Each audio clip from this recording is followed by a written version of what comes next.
So today we're doing another problem called find numbers which are divisible by a given number. So essentially we're given a method, and in this method we have an integer array here, and those consist of integers. And we're also given another number, a singular number called divider. And this one, essentially what we have to do is we have to judge whether these numbers inside the array are in fact divisible by the divider.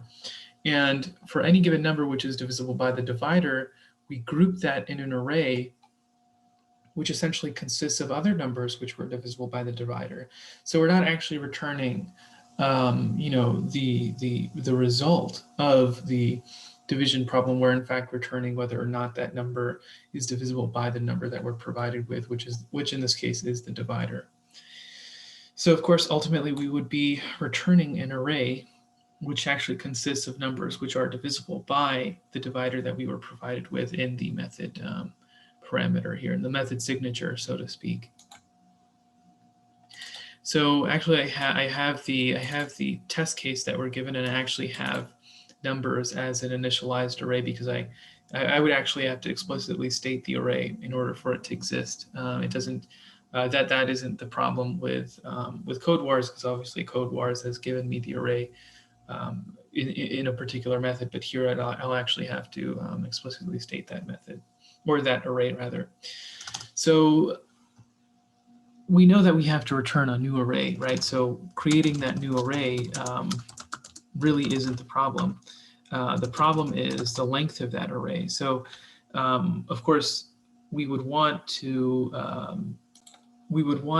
have this particular array have a length, and we can't do that because we actually don't know how many divisible numbers there are in the array. And so before actually having the length of the array, we actually have to go back and check if, of course, the array consists of divisible numbers by the number that we're provided with. So we're actually going to come back here and actually open a for loop.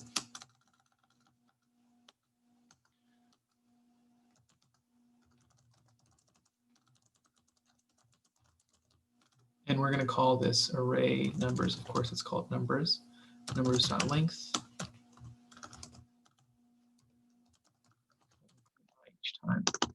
So we'll come here and we'll actually have a count called countDiv equals 0. And if the number, if any given number referenced by its index is divisible by the divider. In other words, if it reaps a 0, if this modulus function here, if I take the number mod divider, if it reaps a 0, then I know that it's divisible by the divider. And so the divider actually has to exist. So in this particular test case, I'm given the example of 2. So I'm just going to have the divider to be 2. Now I'm expecting a return of this. So if any given number referenced by its index through the iterations of the for loop modulus divider is equal to 0, then I know that that particular number was in fact divisible by the divider. And so I want to essentially increment countDiv by 1, so that I can, every time I find a number with a similar characteristic, I'll just increment countDiv.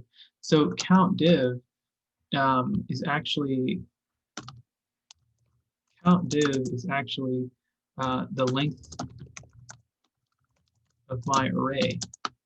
Okay, so now I can actually, because my array will consist of numbers which were divisible by the divider.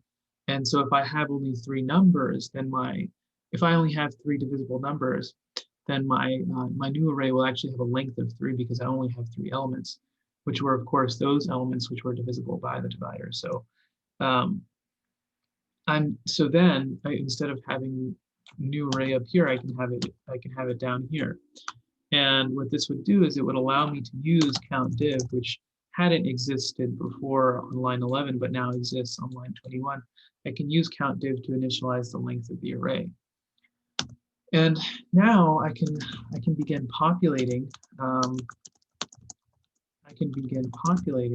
The array.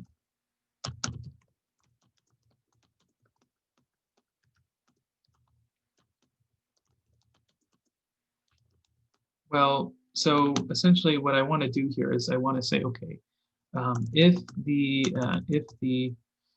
um, if any given number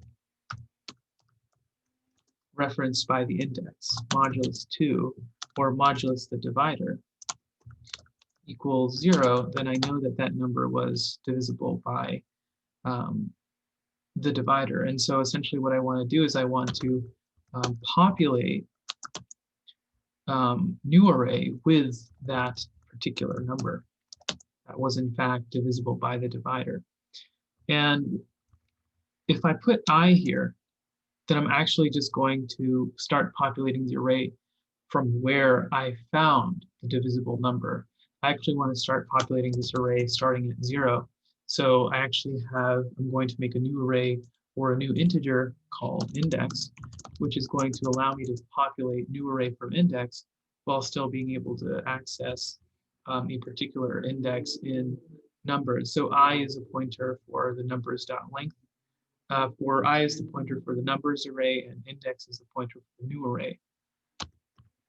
And in order to actually consistently move along the new array, I'm actually going to have index increment by 1 each time. So by now, it would be safe to assume that I can actually return. I can't return it here because it's not a method, so I'm actually going to have to print it out. So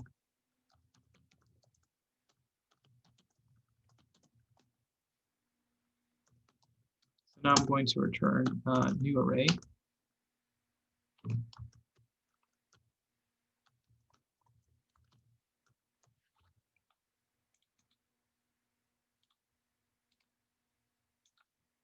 Let's see if I get my my desired. Let's see. So it says illegal start of type 4. Yeah, so I think it's running this program here in the background. I actually want to run this one.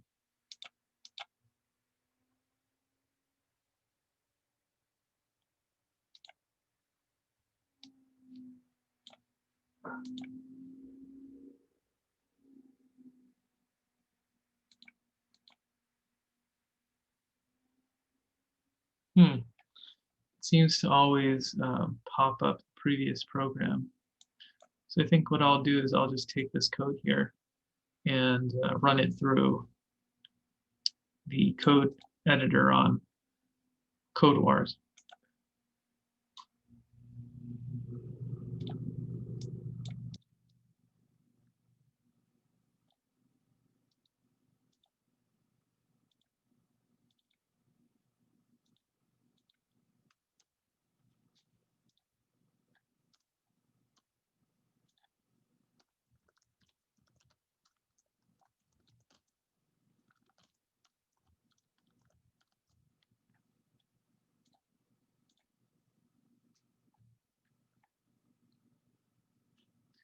Right. So, I mean, this was a solution, right? Not the solution by any means, but it was, in fact, a solution. I mean, if we go to view solutions, we can actually find that some people use some methods of the array class. I think this person did something very similar to what I did, but he used an enhanced for loop instead of a more elaborated for loop. And so if the number was divisible by the divider, count increment, and then that count would be the array. And then he had an index for his array, which he would eventually return. He incremented that each time, and yeah, that makes sense to have different counts. This person also relied more so on the. So this one seems as though this one only used one for loop. And this for loop said, okay, well, if the number modulus the divider is equal to 0, then populate new array with that particular number and increment. Right? But I'm curious as to this. So interesting. So he actually had that array. I'll have to look into what arrays.copy does, but I would assume that the brute force approach everyone has sort of followed. If they're not using the class array class methods of the array class, functions of the array class, then the brute force approach is essentially pretty apparent, because we actually have to have a separate for loop to be able to count the numbers of divisible numbers by the divider, and then of course later on that would be your stepping stone for actually having your array, whatever it's called. You called it ret val, but whatever the value is, that could be the length of the array that you want, and then you would have to have two different counts to then of course populate and both judge whether or not the number is divisible by the divider.